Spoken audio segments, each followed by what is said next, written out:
apel konsolidasi dilakukan oleh Polres Oku Timur guna mengecek kelengkapan personil pasca menjalankan tugas melakukan pengamanan di sejumlah TPS di Oku Timur pada Pilkada serentak 2024. Kepada pimpinan apel, hormat!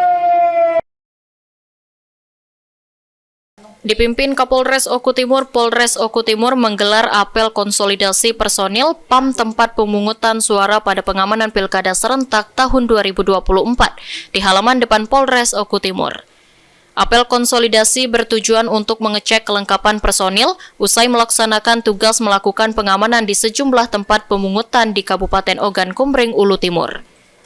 Sepanjang Pilkada serentak 2024 di Kabupaten Oku Timur, kondisi Kamtibmas terjaga aman dan lancar berkat dukungan segala pihak baik dari unsur Polri, TNI, pemerintahan, dan masyarakat Kabupaten Oku Timur sendiri. Izin Pak Kapolres terkait dengan apel konsolidasi yang dilaksanakan pagi tadi Polres Oku Timur, Pak Kapolres.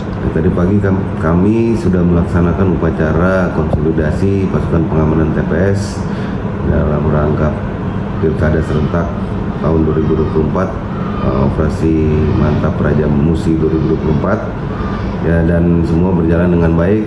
Ya, tujuannya untuk mengecek baik personil maupun kelengkapan material yang ada pada personil yang melekat, dan sekaligus pengecekan jumlah personil yang melaksanakan pengamanan.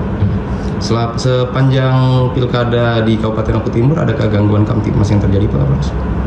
Ya, syukur alhamdulillah pada pelaksanaan Pilkada serentak tahun 2024 di Kabupaten Oku Timur semua bisa berjalan dengan baik dan lancar serta aman. Ini semua berkat peran serta dari pengamanan instansi terkait, khususnya dari Polri, TNI maupun dari Pemda, Kopimda, dan juga saya mengucapkan banyak terima kasih kepada masyarakat Oku Timur yang sudah memiliki kedewasaan dalam berdemokrasi. Jadi pada Pilkada serentak 2024 di Kabupaten Oku Timur bisa berjalan aman dan lancar. AKBP Kevin Leleuri juga menyampaikan rasa terima kasih kepada segenap masyarakat Oku Timur yang dinilai telah dewasa dalam berpolitik sehingga sepanjang tahapan Pilkada di Kabupaten Oku Timur, situasi Kamtibmas tetap terjaga dalam kondisi aman dan lancar. Elvandri Jeffriyadi, PAL TV.